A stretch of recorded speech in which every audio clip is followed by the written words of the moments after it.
नमस्कार, लाइव लगातार में आपका स्वागत है। मैं हूँ प्रोमिता। चैत्र प्रतिपदा यानी हिंदू नववर्ष वो पावन अवसर जब प्रकृति स्वयं पुराने पत्तों को त्याग कर नव श्रृंगार करती है और सनातन धर्मावलंबियों के लिए एक नए कालचक्र का उदय होता है। चैत्र मास के शुक्ल पक्ष की प्रतिपदा तिथि को जब शीत ऋतु की सिहरन विदा लेती है और मौसम में हल्की गर्माहट के साथ सुहावनी ताजगी घुलती है, तब ऐसा प्रतीत होता है कि मानो केवल मनुष्य ही नहीं बल्कि जड़ चेतन और समस्त पादप जगत भी इस नववर्ष के स्वागत में उल्लासित है। ऐसा लगता है जैसे आम और लीची के मंजरों से उठने वाली मादक सुगंध वातावरण में किसी उत्सव सा रस घोल रही है, जो साक्षात प्रकृति द्वारा नए साल के अभिनंदन का प्रतीक है। इस वर्ष 19 मार्च यानी गुरुवार से शुरू होने वाली चैत्र नवरात्रि बेहद खास और संदेशपूर्ण है, क्योंकि इस बार जगत जननी मां दुर्गा का आगमन पालकी पर हो रहा है।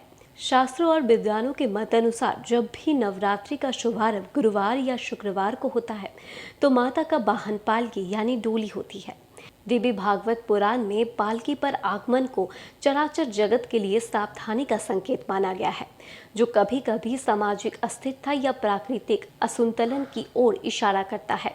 हालांकि भक्तों के लिए ये काल कठिन साधना और आत्म संयम के जरिए आत्मिक शक्ति संचयन करने का एक स्वर्णिम अवसर होता है। ज्योतिषीय गणना के अनुसार जहां आगमन कुछ चुनौतीपूर्ण संकेतों के साथ है, वहीं 27 मार्च शुक्रवार को नवरात्रि का समापन माता के हाथी यानी गज पर प्रस्थान के साथ होगा।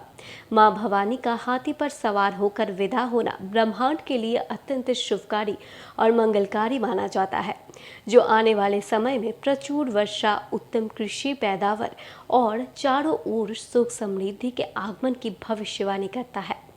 इस 9 दिवसीय महापर्व का सबसे दिव्य और चैतन्य क्षण 27 मार्च को रामनवमी के रूप में मनाया जाएगा। मर्यादा पुरुषोत्तम भगवान श्री राम के इस उत्सव में इस वर्ष विशेष फलदायी है, क्योंकि चैत्र नवरात्रि के नवमी तिथि को ही पुनर्वसु नक्षत्र और कर्क लग्न के शुभ संयोग में सूर्य वंश के कुलदीपक का जन्म हुआ था। पूजा विधान की बात करें तो पहले दिन शुभ मुहूर्त में उत्तर पूर्व दिशा में घट स्थापन के साथ ही जौ बोए जाएंगे और अखंड ज्योति प्रज्वलित कर मां शूलपूर्ति का आह्वान किया जाएगा।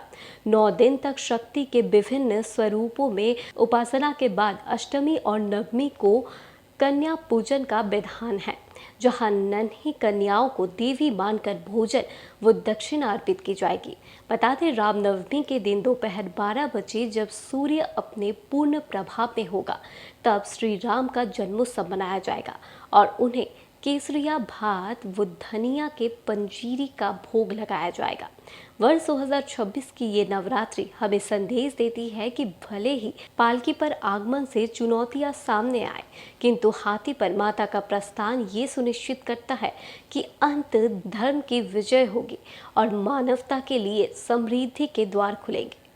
खबरों का सिलसिला यूं ही चलता रहेगा। आप बने रहिए लाइव लगातार के साथ। धन्यवाद। लाइव लगातार के वीडियो को लाइक करें, सब्सक्राइब करें और बेल आइकन को दबाना न भूलें।